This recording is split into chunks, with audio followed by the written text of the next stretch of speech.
summer, and oil prices are closed out the week Friday at above $100 a barrel, just kept their nose in front of that number, which of course came on the back last week of an intervention, you would have to call it, by the Saudi oil minister on Monday.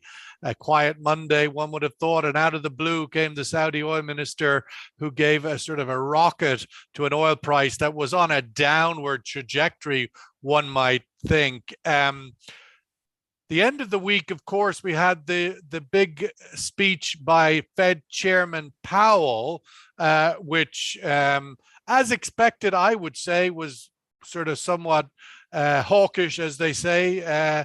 Let's welcome Peter Maguire, CEO of XM Australia. Peter, it seemed the comments by the Fed chairman on Friday pretty much shook every market except oil. Oil stayed on the beach drinking pina coladas. Absolutely, Sean. 101 for Brent, 93 for WTI. And good morning, Professor James, and yourself, Sean. Greetings from sunny Sydney. Sunday in Sydney, eh? The end of winter. We've just been on the beach swimming at Coogee. So it's just had a big run up, and the Fed chair's pain for households ahead. That was probably the major concern that I think is going to hit everyone on Main Street. There's no chance of any pivot. We're looking at hands on the wheel and rate hikes, certainly for the next probably couple of months from the Fed chair and ECB counterpart. Inflation, the storyline, Sean, and you've seen those equity markets.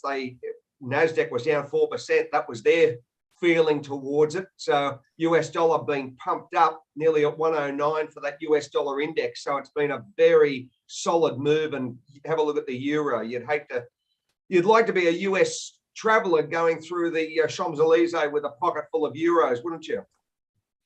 Well, it would be nice to still be on the holidays, but James McCallum, CEO and Chairman of Exergy Group, Professor of Energy at Strathclyde University. Welcome back to the table. Morning, Sean. Been a while. Morning, Sean. Welcome. Yes. James, I would like to kick off with your reflections over the summer, over the last month or so, as we come into the end of the summer season.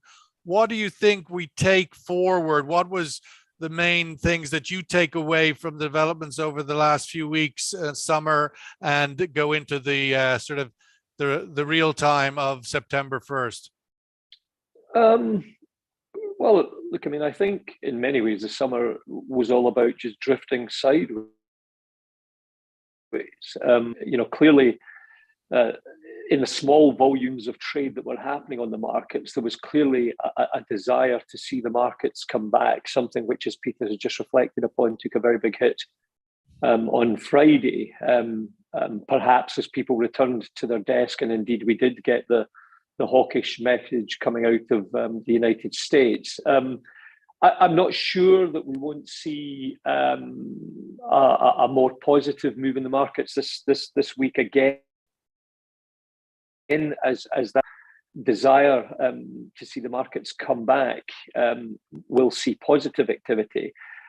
Oil prices, you quite rightly said, traded pretty much sideways until the input from the Saudi Arabia oil minister on Monday, which was clearly a message. I know you've spoken several times in the last few days about that, as I think is Jerome Powell's hawkish sentiment. It's very clear that there's a job to be done here, and we know who's got their hands on the tiller. I think we need to look beyond both of those things into seeing, where things will go in a global marketplace. Peter and I were just having a brief discussion before it started here. Is that we're definitely seeing polarization in the markets of the United States, Europe, and Asia, and very different pools on what they need to do with regards to inflation. Very different pools in terms of what they need to do with regards to economic recovery. And I think for me, the jury is out on if you like, a one-size-fits-all solution. I think we're going to see growing disparity, as several of the articles in your Press Digest point to this morning around accessing energy security to maintain economic stability. I think that's what we're going to see as we go into the last quarter of the year. Peter, why do you think oil prices didn't respond on Friday to the speech by Jay Powell, which in summary essentially said, I think once again you might say, but nonetheless, that they're going to continue their interest rate hike program and they're going to hold it for a sustained period of time? The 1 and 1 is 2 of that, you would think, is higher interest rates for a longer period of time. Okay, destruction to economic activity and hence demand. Yet the oil price didn't react that way. Why do you think the oil price was fairly agnostic to the comments by this Fed chair? Well, I think that a lot of the reality was that they sold equities and they were hit hard. And the next part is you've had a bid up as far as currencies, that US dollar. So that's probably where the smart money traded, because of comments coming from Fed Chair Powell that we're going to see a continuation uplift. Is 109.50 the new handle for that US dollar index? As I said, we're just under 109 now. We're at 108.84. And that's where I think the smart money was all trading across currencies. The oil markets had been bid up over the last preceding days, and I don't know whether traders looked at other markets, Sean, as far as better opportunity. That's probably the all I can put my mind back to, the days on the NYMEX floor. If you're not buying oil, you're buying dollars, and that was probably where easier money was to be made. James, we mentioned looking back over the summer, just the one of the things that stand out for me, which is also a headline in the in our digest, and that was that the oil and gas industry, your natural domain for many years, is set to make a record over $1 trillion cash flow in 2022. Your reflections on that. Obviously, it's bionic amounts of money, the likes of which I don't know when was last seen, and the announcements through the third quarter as the results came in, what they were going to do with that money. Yeah. So clearly, we can't have had the rise in prices coupled with the lack of investment without seeing much stronger balance sheets in terms of the oil and gas companies than we have over the course of the last decade, and that's what we have seen. I think what has been really material in that situation is the fact that those funds are not flowing through into investment into exploration or investment into new gas fields by the major international companies, and we can see that in the other statistic which you have in your press digest, which is, if you like, is the monthly monitoring of the both the US and the international rig count numbers. It's not flowing through into activity. It's not even flowing through now into fracking activity in the United States basins. So the reality is that those funds are being used to pay down debt.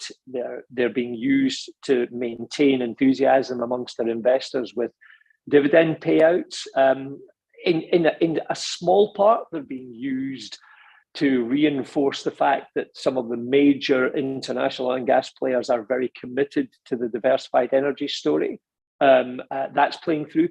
But when I say playing it through, we're not seeing the major international gas companies return to the share price highs that they used to enjoy, and we're definitely not seeing the return to the highs in the service sector, as I usually quote the OSX index, still down. And on the rig count point, the press digest would appear to sort of paint a very glowing picture of increasing rig count in the United States. We are still not back to the levels of pre-COVID in either the US or the international rig count numbers, let alone the numbers that we saw in 2014 or even better 2008. So look, all going into paying down debt, capital discipline, all going into maintaining their shareholder base through dividends, and all very much in a case of we'll stick with this position until we actually need to behave differently. That's what I'm seeing. Peter, the other big story, as it always is every week, you would say, is all things China.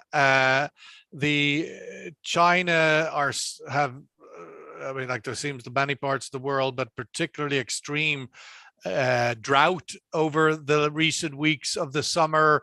Hydropower severely impacted the ability then to deliver the water that's required into agriculture, etc. The dominoes from that, never mind the dominoes from COVID. Your thoughts on the outlook for China, and again, you would think a somewhat bearish pillar in the current $100 oil price. Exactly right, Sean. Yes, certainly bearish, and you've taken on board those weather outages and what's happening as far as the agricultural base energy consumption and how they're moving forward with domestic growth. The word on the street as far as debt holders of the property sector accounting for 33% of their GDP or their overall economy is that's unwinding. You've got mortgage holders not paying mortgages. We all understand that a lot of their properties are bought off the plan. So they buy off the plan. They pay for those mortgages. That's how developers seek funding.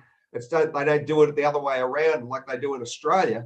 So the work through all of that is going to be, as we lead up to Christmas, is this going to materialize and really start to shake the foundations of the debt holders, of international banks and the whole property sector? What's happening with China internally? And, we understand the COVID situation still hasn't been really officially put to bed. And yeah, they've got their hands full. I noticed that stimulus that came through probably about a week ago, or maybe been early last week, certainly underwhelming. And I'm just, sitting here observing China. Are we seeing any of that translate into, obviously, most of Australia's biggest companies, mining in particular and elsewhere, are heavily interwoven to the health of the Chinese economy. How is that translating into Australian economic outlook and these companies and so forth? Are you seeing that translate? Well, Sean, overall, I mean, everyone that wants a job in Australia can get a job. That's the first part. The second part is they say they've got inflation under control. We're ticking there at about 6%, but we run it every 3 months. So it's not as though we've got, figures dropping like a lot of major economies that are dropping every month. So we get a more realistic number. The RBA's got they're scratching their heads. How do we move forward? They understand the fragility of the, as far as wage growth. The services sector is doing okay. A lot of people still not going back to the workplace. They want to work remotely. But when you're looking at the mining situation, what China wants, China gets from us. If it doesn't want our wine, it doesn't take it. If it doesn't want our canola, if it doesn't want other commodities and seafood and so on, but if it certainly wants, iron ore and different base metals, they put their hand out for that, and we certainly ship it appropriately. James, the other big story, of course, last week was the 6-month anniversary of Russia's invasion of Ukraine and the ongoing very violent and tragic circumstances there. But as the ripples of that are reaching right across Europe now in the doorstep of winter, we had the rather dramatic announcement in the UK on Friday that Britain's energy regulator will raise its cap on consumer energy bills by 80%. As we sort of absorb that kind of scale of number, how does that get digested, do you think, and where do you think it plugs into the fight against inflation? So, look, clearly what's beginning to happen is that certainly in Europe, what has been happening in Ukraine, which has been on all of our screens every evening, for the 6 months since it occurred, rightly so, is now beginning to impact the ordinary person in the street. There's been talk about the energy implications of what was actually going to happen there, the food implications of what's been would happen there. It's now very much flowing through to the man in the street in Europe. And I think that is the distinction. You're focusing in on the UK.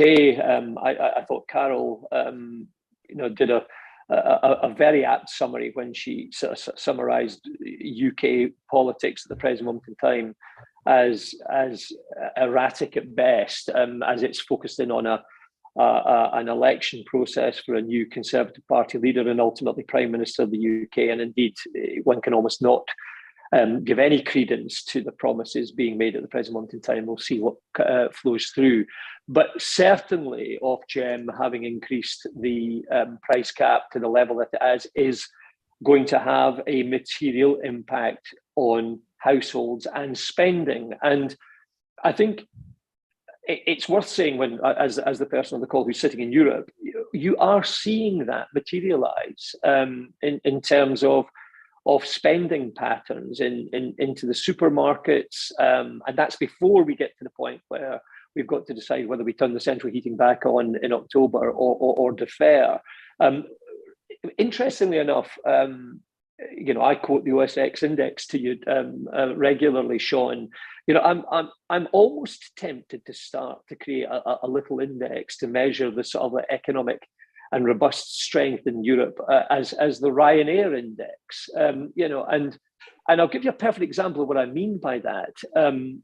I booked a flight last night from Dublin to Edinburgh for this coming Friday. Now, 4 days out, I would have normally expected that flight to cost me something like 150 euros. That's what it would have been 4 days out. That's how Ryanair works. To compare it, and this shows you the problem, if you like, of the national carriers. Indeed, if I booked that flight on Aer Lingus, it would have cost me about 160 euros. If I booked on British Airways, incidentally, it would cost 400 euros. I booked my flight last night on Ryanair for 10 euros from Dublin. Now exactly. And the reaction which you've just got there tells you that there's nobody on that plane.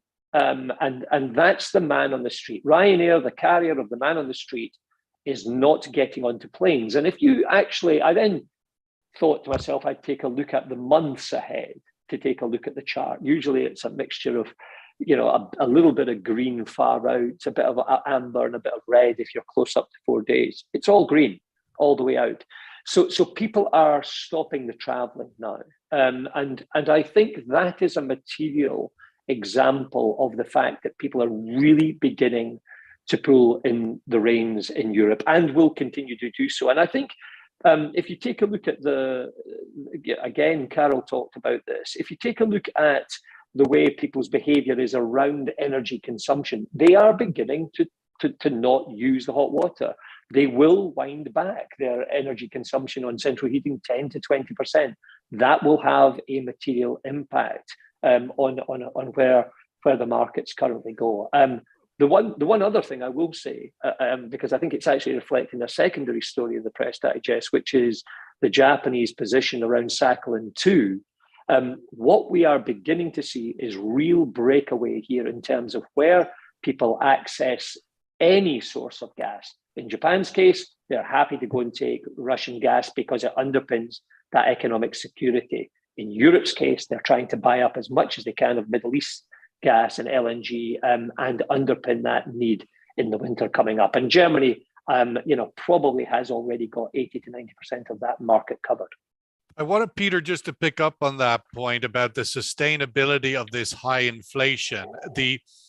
The big thing that made, in a way, the Jay Powell's comments on Friday to be defined as hawkish, and indeed for them to be presented as such, is because the markets are ignoring his comments, or the other members of the Federal Reserve over recent weeks. We're going to do what it takes to get down to 2%. Market, blah, blah, blah. Yeah, we're going up. We believe next year this is a up the mountain, down the mountain thing. And the market was sort of building in and ignoring a sort of tone. I think if anything, Jay Powell was trying to, slam the table on Friday and say, listen, this is serious, pay attention. My thoughts to you on that is, the rigor in which this inflation holds and the scale in which the Fed and other central banks across the world are going to have to, how high, how strong, how severe does this, when we've got $100 oil, ignoring on Friday the announcement by the Fed. This inflation is quite robust. Your thoughts on James started his comments by saying he kind of expected the markets to continue this week with that somewhat upward trend again. I mean, in terms of financial equities.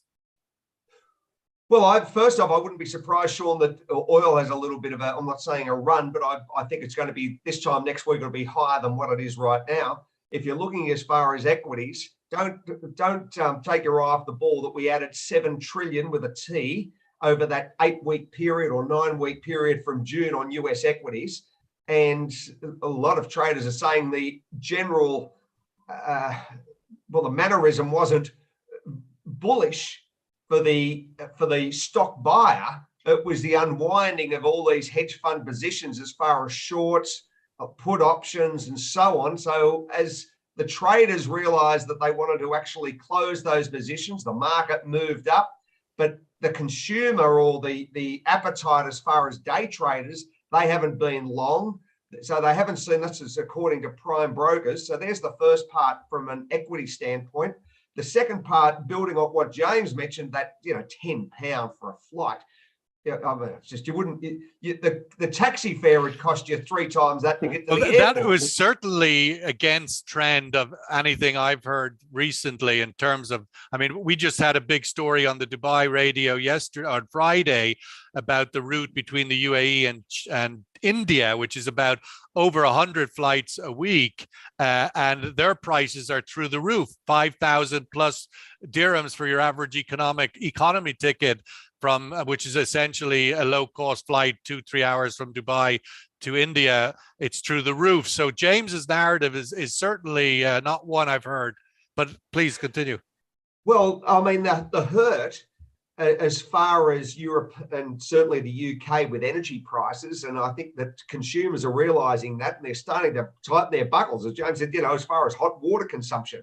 So all of these factors are going to play into the market, and I think the consumer on Main Street is hearing they're turning up the tempo. Their ears being twisted, and they're realising this damn thing called inflation. I don't quite understand what it means, but I understand this, that when I go to the local high street and I buy my groceries, because my auntie tells me to buy this basket for her, and she gives me £40. But the trouble is, it doesn't cost 40 anymore. It was 40 this time last year or 2 years ago. Now it's 70. And this is the issue that's hitting everyone on Main Street. Every single consumption item is being ratcheted up. What is the true price of inflation? Is it 10% or is it really 35% when you think of the price of coffee and all the input, stud lumber? You want to do any renovations to your home, you want to do some building work, you want to buy goods, services. I'll tell you what, I think it's a lot higher than 10%, Sean. I would agree. And on that point, Peter, when we're talking about the impact of, obviously, Jay Powell, Federal Reserve, he's got one real tool in his toolbox now, and that's to raise interest rates. But we're still talking about historically very low rates, even though they're moving in a big way. The 75 basis points is a big number, but the nominal number is still very low, 2.5%, maybe 3%. These bionic companies, Google and all of these fellas, will easily digest that kind of price of money, no? Yes, I think they will. Yes, you would think so, but the hurt to the consumer out there has been immense, and the other side of it is the cost of doing business to people wanting to start business or to take on further debt. Mortgage rates and so on are creeping up. So there's less firepower. If you haven't gone out and negotiated a wage rise, and you don't need 2%, you need nearly 2% a month to match what you're doing as far as inflation, then the hurt is certainly held in the wallet and the purse, and the consumer hasn't got the firepower to live I think those those goods and services that we like to do, the dining out and so on, it's being crimped. I'm hearing this as far as the cafes and all of that across Sydney. We've got a staff issue, but we've certainly got the other side, which is the consumption side, is starting to be throttled a little bit. I think what will be interesting going forward, and it's already something to keep an eye on, and that is the P ratios, the pricing multiples of equities. What is the number that is fair value as they drop off? They had dropped dramatically in the second quarter, but they've since come back. Let's go to the survey question this morning, which we're going to put out on our Twitter handle, which is a little bit tricky, but what will deliver a higher oil price? Higher inflation or higher interest rates, or neither? What will deliver a higher oil price? Higher inflation, higher interest rates, or neither? James, looking forward, you started out your comments just looking to the week ahead. Obviously, it's the 1st of September this week coming. Everybody back to school, at least here in the UAE on Monday, tomorrow. What do you think are the sort of the ideas to watch going forward as we sort of see all the traders come back to their desks and all of the sort of volumes increase and so forth, the impact of volume? Well, look, I mean, I will always fall back onto the long trade expression of it's the economy. It's the economy. And picking up on your point around Jerome Powell's speech, he's tried to shift the narrative to it's inflation. It's inflation. But I don't believe that personally that the United States will change, its focus on the economy. There's a balancing act going on there. And what I would say, Sean, is the weeks ahead very much, and how one looks at it, very much depends on where you're sitting or standing, and very much where you fall, if you like, in the economic structure of life. As Peter quite rightly says, in Australia, it's the same in the United States. Anybody who wants to work has got a job. Clearly, the prices at the supermarket are shifting. That impacts, if you like, the lower working population far greater than it does, if you like, whatever you choose to call it, the middle classes of Europe or the United States or Asia. It has a much greater impact in there. It's interesting. You're talking about the week ahead. I think we will end, the week ahead either with a sentiment of return to the United States is not going to rock the economy. Xi Jinping is not going to rock the economy, and so I heard what Jerome said, and the markets took a bit of a big impact when he said it. But in actual fact, we're not going to shift on the economic structure, and there will be low volume trades back in, and if you like, we'll bump along sideways, maybe even small green returns in terms of the graphs, and oil price will begin to soften. Or Peter will be right, and oil price will continue to strengthen. People will hunker down off the basis of a hawkish sentiment. Equity markets will fall away. And everybody will be consumed by the concerns around inflation. For the next week ahead, we've got to completely ignore whatever comes out of the United Kingdom, and for that matter, probably the rest of the European debate.